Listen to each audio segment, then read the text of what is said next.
Moi, je suis médecin généraliste à Paris, mais mon aventure avec Doctolib débute le 1er mars 2016 avec Doctolib Agenda, puis avec Doctolib Téléconsultation. Et je passe au logiciel médical Doctolib en juin 21. Et aujourd'hui, je suis très satisfait de cet outil que je résumerai pour deux grandes qualités, c'est simplicité et sécurité.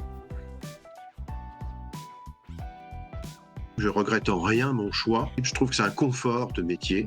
On voit dans l'éditeur Doctolib cette démarche-là aussi de bienveillance à notre égard, dans un outil très facile à prendre en main, très rapide aussi à prendre en main et sécure.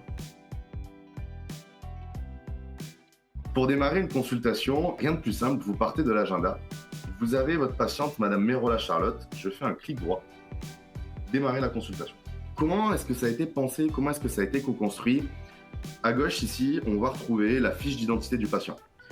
L'objectif, comme pour tout sur le logiciel, c'est d'avoir accès à ces informations en un coup d'œil. Je continue, je passe au plan de soins. Pour créer une ordonnance de pharmacie, rien de plus simple.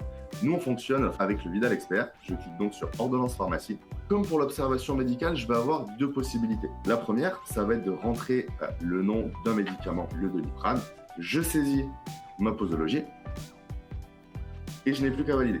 La deuxième possibilité, ça va être de fonctionner avec des modèles types. Je clique sur ordonnance et là, je vais aller chercher la cystite que j'avais préalablement remplie. Je clique dessus et là, j'ai tous mes médicaments, toute ma posologie qui est automatiquement pré-remplie. Donc cette intuitivité, cette simplicité d'utilisation sont des caractéristiques vraiment de Doctolib. Très vite, on a la sensation qu'on n'est plus sur un logiciel en fait. On est dans un environnement qui nous paraît presque réel. Et moi, j'ai eu beaucoup de plaisir à utiliser et à m'approprier très rapidement l'outil Doctolib.